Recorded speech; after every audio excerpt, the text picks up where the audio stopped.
Mesdames et messieurs, membres de la Chambre départementale d'agriculture, bonjour. Je suis votre agent comptable, Sophie Bali, et je vais vous présenter cette année le compte financier 2021 au travers ce diaporama. Commençons par le compte de résultat. Le résultat obtenu est la différence entre les recettes et les dépenses de la section de fonctionnement. Cette année, l'excédent constaté intègre les écritures de vente de la Maison Verte. Les dépenses de fonctionnement ont augmenté de 5,5% et les recettes de 3,8%, si on ne tient pas compte de l'opération exceptionnelle de vente de la Maison Verte. L'augmentation de certaines dépenses est liée à l'installation dans le nouveau bâtiment. Les dépenses de sécurité, le déménagement, les intérêts de l'emprunt, les amortissements, et au passage à de nouveaux logiciels pour la paye et la comptabilité, ainsi qu'à l'augmentation de la flotte de véhicules. Les subventions et les recettes de l'État représentent 71% des recettes totales de la Chambre départementale. Cette diapo représente le taux de réalisation tant en dépenses qu'en recettes de votre établissement. La différence constatée par les dépenses est relative à l'équilibre budgétaire obligatoire au stade de la prévision, en intégrant la vente de la Maison Verte. Il y a donc une recette, mais pas de dépenses en face.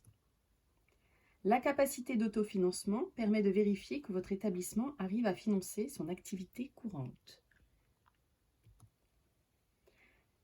La section d'investissement retrace l'évolution de votre patrimoine. La différence entre les ressources et les emplois laisse apparaître une diminution de votre fonds de roulement, ce qui signifie que vous avez puisé dans vos ressources propres, notamment avec l'emprunt qui avait été mobilisé auparavant. Voici les 3 équilibres financiers de votre établissement. Le fonds de roulement, qui est l'excédent de capitaux permanents par rapport aux actifs immobilisés nets, il retrouve son niveau de 2018. Le besoin en fonds de roulement, il est positif, ce qui signifie que l'État décaisse plus vite qu'il n'encaisse. La CDA attend des subventions qui sont versées après réalisation des actions. Les créances clients s'élèvent à peu près à 500 000 €. La trésorerie a diminué et nous contraint à veiller régulièrement au montant des dépenses à effectuer. En conclusion, les événements qui ont impacté le budget de la CDA sont la délocalisation et l'achat du siège de la Chambre et la mise en place de la comptabilité d'engagement et d'un nouveau logiciel comptable en 2022.